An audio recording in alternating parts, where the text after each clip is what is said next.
Hello friends, ई content classes में आप सभी का हार्दिक स्वागत। आज का जो वीडियो है वो बीए पार्ट प्रथम वर्ष के विद्यार्थियों के लिए जो उनका प्रश्न पत्र है प्राचीन भारत का इतिहास और भारतीय संस्कृति के मूल आधार,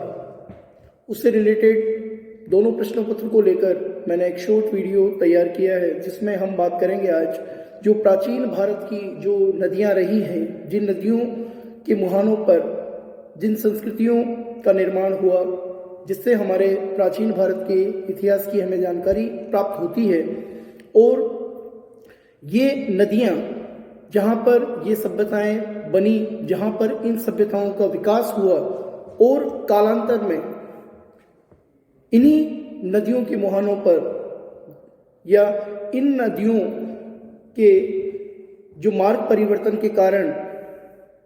ये सभ्यताएं या संस्कृतियां विलुप्त हुई, उस पर हम आज बात करेंगे। हमारे प्राचीन भारत में प्राचीन काल से ही उत्तरी भारत में जो नदियां बहा करती थी और जिन नदियों के मुहाने पर ये संस्कृतियां स्थापित हुई, जैसे कि आप सभी जानते हैं कि प्राचीन भारत की जो संस्कृति है सिंधु संस्कृति, वो सिंधु नदी के से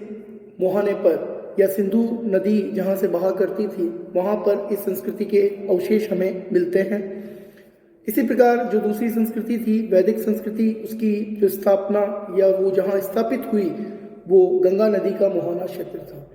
उत्तरी भारत में ये जो नदियाँ बहा करती थी, इन नदियों से जो कृषि की समृद्धता हमें देखने को मिलती है और भारत में जो आर्थिक संपन्नता की अगर हम बात करें तो आर्थिक संपन्नता जहाँ से दृष्टिगोचर होती है वो हमें इन नदियों के कारण ही हमें हमारी संस्कृति और सभ्यताओं का विकास और उनकी आर्थिक समृद्धता ये नदियाँ ही उन्हें प्रदान करती हैं। तो प्राचीन भारत में ये नदियाँ कौन कौन सी थी, इन नदियों के क्या नाम तत्कालीन धर्म के जो ग्रंथ थे, जो साहित्य के जो ग्रंथ थे, उनमें इनका क्या क्या नाम दिया गया था। तो सबसे पहले अगर हम बात करें सिंधु नदी, जो भारत की एक प्राचीन नदी रही है, इसको जो इसका नवीन नाम जिसको हम इंदुस बोलते हैं, इसी प्रकार जो गोमती नदी थी जिसको प्राचीन नाम उसका गोमती था और जो उसका नवीन नाम है वो गोमल है। इसी प्रकार जो कुभा जो नदी है वो प्राचीन उसका नाम कुभा नदी है और उसको वर्तमान जो उसका नाम है वो काबुल नदी के रूप में हम उसको जानते हैं। इसी प्रकार क्रुमु नदी जिसका प्राचीन नाम क्रुमु है और उसको हम कुर्रब नाम से हम उसको जानते हैं। इसी प्रकार स्वस्तु नदी जो प्राचीन नदी रही है और उसका जो नवीन नाम है वो स्वात नदी रहा है। इसी प्रकार द्वष्टति नदी जो जिसका प्राचीन स्वरूप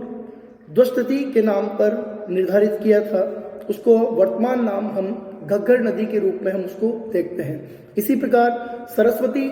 जो नदी थी वो प्राचीन नदी है और उसको सरस्वती जो उसका नवीन नाम दिया गया है वो सरस्वती नाम उसका दिया गया है। इसी प्रकार वितस्ता जो नदी थी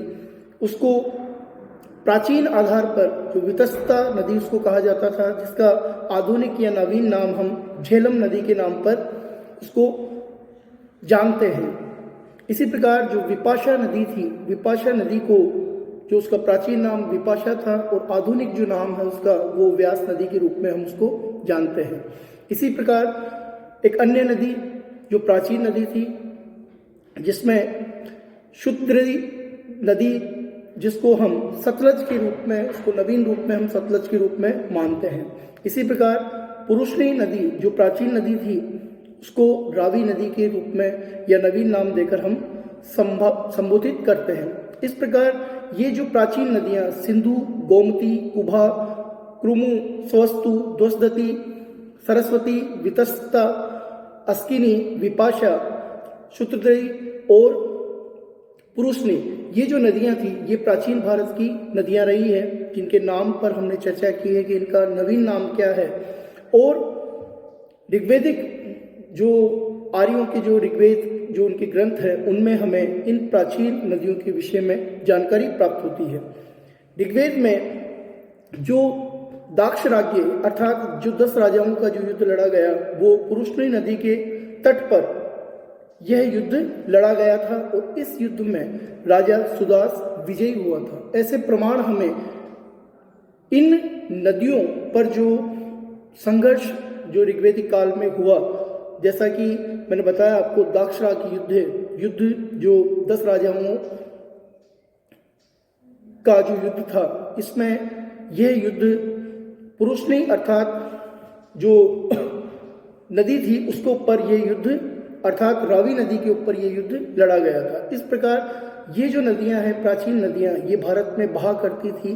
और इन्हीं नदियों के प्रवाह ने भारत को आर्थिक संपन्नता प्रदान की। आज की वीडियो में हमने नदियों पर चर्चा की है, नदियों के प्राचीन नाम क्या थे उस पर हमने बात की है। धन्यवाद।